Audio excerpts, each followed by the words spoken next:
On Roblox, there's a genre known as tower defense, where usually the gist of the game is to place towers and defeat enemies that walk along the path. This is quite a popular genre on Roblox, and I wanted to explore some of them. Tower Defense Simulator is sort of just what you'd expect from a tower defense game on Roblox. You use Roblox-style towers to defeat zombies. There's 4 main game modes, being Easy, Molten, Intermediate, and Fallen. Easy is naturally what you'd expect. It's a mode for the beginner players. It yields little rewards, but also little difficulty. The final boss is the Gravedigger, who has a big shovel and uses it to bring zombies to life or something, I don't know. He also has a Stomp ability, which stuns your towers for a limited time. Molten is a slightly harder, however still easy mode, and is generally considered the most reliable way of getting coins, which is also the main currency in this game, alongside gems. Most of the towers in this game are acquired through coins like the Hunter, Minigunner, Ranger, or Freezer. Each tower in this game has its own use, which, in my opinion, is great. It allows for variety, with each tower generally not being completely useless. However, a lot of times towers in this game are simply outclassed by others, which is fair, I guess, as the better ones are more expensive. Anyways, moving on to the next mode. Intermediate is sort of a middle ground between Molten and Fallen. It isn't too easy, however, it isn't extremely hard either. This gives the same amount of coins that Molten yields, however, has 10 less waves, giving opportunities to complete this mode faster than Molten. The boss is Patient Zero, who kinda is just a mutant green dude with a rather devious smile. Anyways, on to the next. Fallen mode is the hardest out of the basic game modes, yielding the highest rewards but also the highest difficulty of the 4. The enemies in this mode are much more beefy and fast. However, this mode is still quite beatable if you bring the right towers. The final boss in this game is the Fallen King, who wields a sword and shield and has a huge stomp that'll basically stun every tower except cliff ones. Oh, I forgot to mention cliff towers. Cliff towers are towers that can be placed on elevated positions, including the Sniper, the Ranger, and the Mortar. After beating all of this and getting to level 50, you unlock Hardcore mode. This mode is like 10 times harder than all of the 4 combined, and gives no coins but rather gems. Gems are used to unlock the highest class of towers that deal the most damage, being the Accelerator, an extremely powerful tower that uses a particle accelerator to deal damage, the Engineer, which is much more expensive than the Accelerator and uses turrets to eliminate enemies, the Necromancer, which is a limited time tower that is only available on Halloween and summons skeletons to eliminate zombies, and finally the Brawler, which is also the newest tower addition to this game. It uses hydraulic fisticuffs and can jump to anywhere on the map and also push them back. There are 3 side game modes, being Polluted Wastelands, Badlands, and Pizza Party. Polluted Wastelands, in my opinion, is the hardest, with it having extremely powerful and threatening zombies, and a big final boss resembling a cow or something. I have no idea, honestly. Anyways, Badlands is the second hardest in my opinion, with it having a triple lane map that has 3 times more zombies than usual. However, they are the ones from Fallen, and only gets hard on about the final wave, having the Gunslinger that uses, well, guns to stun your towers. He always comes on the middle lane, being the shortest, so make sure to bring freezing towers and stalling towers to slow him down, giving your towers more time to eliminate him. Pizza Party is the third and honestly the easiest one as well. 2 out of the 3 modes give a special tower for beating them. Badlands gives the Cowboy, a western style tower that shoots a revolver and makes money every few shots. Pizza Party on the other hand gives the Warden, which uses a baton to stun enemies and deal great damage. One of the game's newer features is consumables. These little gadgets are unlocked through a crate gambling system, which I'm not a fan of honestly.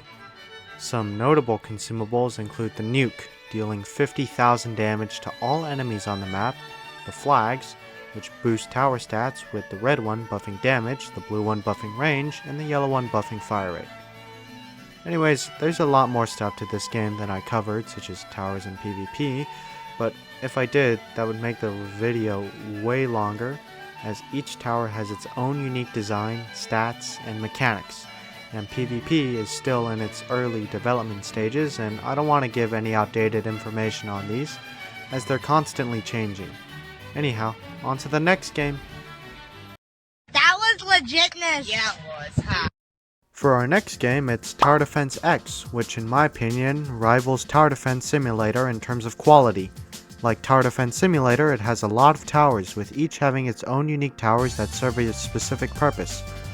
One thing I like is that there aren't multiple towers for the exact same purpose, such as the Juggernaut and its golden variant is for general damage to all enemies. The Railgunner is good for huge bosses, and the DJ is the overall support tower, decreasing tower prices and increasing fire rate. And the Warship being the ultimate naval tower with huge splash damage and its bottom path having great single target DPS, however having huge cost. Oh yeah, did I mention that the towers in this game have 2 upgrade paths? Yeah, towers in this game have 2 upgrade paths, each path generally having different purposes. I won't be going over every single tower as that would make the video over 2 hours long, but a very clear and easy to understand example would be the Warship. The top path is generally less expensive and prioritizes splash damage and hitting more enemies, having multiple cannons, with the top path prioritizing single target DPS, having much smaller splash radius and only one attack being a huge railgun, which has a small splash damage but does 10,000 damage. Also, this doesn't exactly alienate Railgunner, as Railgunner is actually a lot cheaper, and you can also place much more than you can place warships. Anyways, onto the game itself. It has 5 main game modes, being Easy, Intermediate, Elite, Expert, Endless, and the upcoming Tower Battles game mode. Also yes, this game has a collaboration with Tower Battles, the original Roblox tower defense game, which is honestly pretty nice. Anyhow, Easy is, well, easy. The enemies are pretty easy to defeat, with the final boss being the Plague Doctor, being able to give your towers debuffs, such as slowing down their fire rate, decreasing their damage, or decreasing their range. This is a very easy game mode and can be beaten by the starter tower, Ranger. Next up is Intermediate mode, which is a step up from Easy with noticeably stronger zombies, with some even being bullet or explosive proof, meaning some towers like the Missile Trooper or Operator are powerless against these zombies. However, with enough damage and pushing through, you can make it to wave 30, which contains a mini-boss, the Predator, which can actually kill your towers. Yeah, in this game, bosses can kill your towers, with each tower having a certain amount of HP based on its upgrade level. Anyhow, this mini-boss is not that hard really. If you simply spam towers at a good level, like the Javelin upgrade for the Missile Trooper, you can easily get past this wave and move on to the final boss, the Eradicator Mark I. This boss is a huge step up from the Plague Doctor, and not only gives your towers debuffs, but also has powerful attacks that pose a real threat against your towers, and can kill a lot of them. I'd recommend spreading out your defenses and using Operator's Humvee ability. This boss is quite powerful for newer players, but is less powerful than the next. I present to you Elite mode, which is easy mode on steroids. The zombies are the same, however, are basically spammed in mass amounts. The final boss is the revived Plague Doctor, which has a lot more enhancements, like a metal arm, and has about 4 times the amount of health the normal Plague Doctor has, being 165,000. This boss is quite hard actually, being able to debuff your towers while also dealing damage at the same time, and it's pretty hefty.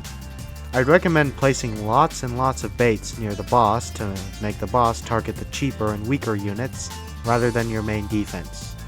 Anyways, if you can beat this one, you're a pretty good player, but this boss is nothing compared to the next.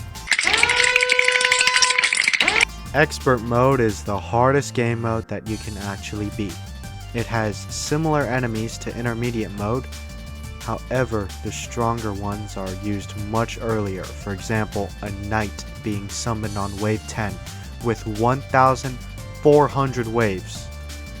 It also spams tons of strong enemies, such as the resurrected juggernauts, which have both bullet and explosive resistance, making them extremely dangerous. I'd recommend using the John Tower's bottom path axe ability, which bypasses all damage resistances, or the laser gunner, or golden juggernaut, or the max top path juggernaut that bypasses bullet resistance. If you manage to actually get to the final wave, you're presented with the Eradicator Mark II. Yeah, there's multiple Eradicators, with this one being far stronger than the Mark I in both health and lethalness. This boss has 330,000 health, being literally twice as much as the Mark I, and has extremely powerful attacks, being the rocket attack, the minigun attack, and the flame attack. In order to beat this guy, you want heavy damage, such as bottom path railgunners, or a lot of juggernauts. You also want to place tons of bait to the point there are more baits than your actual defense. That's how hard this boss is. But this mode is literally nothing compared to the next. Endless mode is by far the hardest mode as well. It's endless. You can't actually beat it. However, this mode has tons of custom bosses, which I'll go over. It starts off with these Plague Division zombies that are pretty easy and naturally gets harder as you progress. Once you reach wave 25, you encounter the Plague Doctor, the normal one, which is just free cash. Then wave 30, you're faced with the revived Plague Doctor, which is quite a large jump. However, with enough firepower, you should be good. On wave 35, you encounter the Eradicator Mark I. The boss itself is pretty easy. It's just these avatar mini bosses that literally spawn on the middle of the map and have a staggering 40,000 health each. If you're not careful and don't have defense on the back, then chances are you're not going to make it past this wave. Then on wave 40, you're faced with the Mark II, which by this point your defense should look pretty good. However, he can still kill a lot of your towers if you don't place baits. Now, this is where Endless really starts. From here, you want to be constantly upping your defense every wave, and once you reach wave 50, you're faced with the Eradicator Mark IV. Don't ask me what happened to Mark III, I really don't know. Which is armed with a huge artillery cannon that will decimate your forces and will one-shot your warships. This boss is quite tanky and has 850,000 health, and has a final stage on 150,000 where it will take off all its armor and start making a sprint. This boss is extremely dangerous and is a common run ender. 10 waves later, you're faced with the Eradicator Mark I Combat Edition, which has enhanced missile launchers and a really intimidating and formidable paint job, as well as an extremely powerful laser attack that will kill anything it sees, and also has a slightly annoying ability. Once it reaches 300,000 health, it regenerates back to full health along with a shield. Now that's just great, isn't it? Anyways, this boss is quite hard, but with enough firepower and friendship, you can take him down.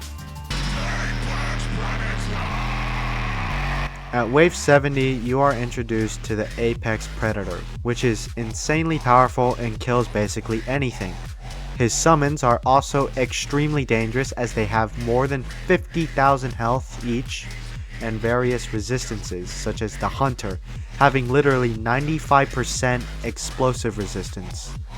Anyways, this boss is either really hard or a quick and easy kill. Honestly, my favorite boss. I love his theme and his design.